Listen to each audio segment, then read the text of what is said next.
থেরামেন্টের এক্সারসাইজটা হচ্ছে form of strengthening exercise, কিন্তু এটার অ্যাডভান্টেজ হচ্ছে it's a dynamic movement, dynamic joint range movement থাকে যেখানে স্ট্রেংথেনিংটা হচ্ছে।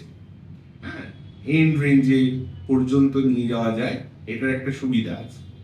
तो एट फर्स्ट पहले ले लेना एक ऐसे थेरा बैंड, इसको रेजिस्टेंट बैंड भी बोलता है। इसको लेके राउंड ईड ऑफ फिगर में हमारा जो पैर के पत्ता है उसमें बांध लेना है। बांध लेने के बाद और दूसरा साइड और एक जगह पे बांध लेना है।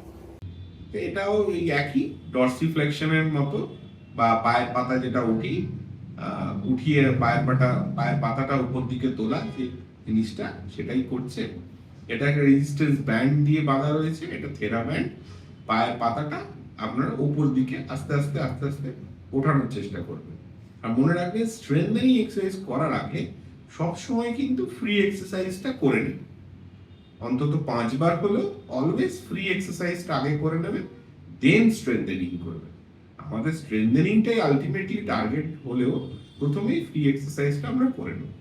তো স্ট্রেংথেনিং আমরা প্রথমে করে নিলাম, ডর্সিফ্লেকশন বা পায়ের পাতাটা উপর দিকে টানা বা হাঁটুটা দিকে টানা, সেটাই আমরা প্রথমে দেখালাম। এরপরে আমরা দেখাবো প্ল্যান্টার ফ্লেকশন, বা পায়ের পাতাটা নিচের দিকে পুশ করছে with the help of থেরা band. এটাও আপনারা করবেন 10 সেকেন্ড হোল্ড এবং 10 রিপিটেশন, এবং অল্টারনেটিভলি করবেন। এক পায়ের হয়ে গেলে আবার আরেক পায়ে করবেন। এখানে যেরকম দেখাচ্ছে একটা পায়ে একবারে করছে, এটাও করতে পারেন, 2 পায়েও করা যায়, বাট আপনারা হয়তো সুবিধার জন্য একটা একটা করে পা করে করলে হয়তো সুবিধা বেশি পাবেন, সেটাতে বেশি কনসেন্ট্রেট করতে পারবেন, মুভমেন্টটায় ফোকাস করতে পারবেন, ঠিক মতো হচ্ছে কিনা আপনারা দেখে নিতে পারবেন, সেইভাবে আপনারা পারফেকশনটা করতে পারবেন। তো এই একই। এরপরে যেটা করতে হবে সেটা হচ্ছে ইভার্সন, মানে পায়ের পাতাটা একটু বাইরের দিকে। এটা বেসিক্যালি সাবটালার জয়েন্টের মুভমেন্ট। পায়ের পাতাটা রেজিস্ট্যান্স ব্যান্ড দিয়ে বাঁধার পরে বা ফিগার অফ 8 ব্যান্ডেজ বাঁধার পরে বাইরের দিকে পুশ করতে হবে।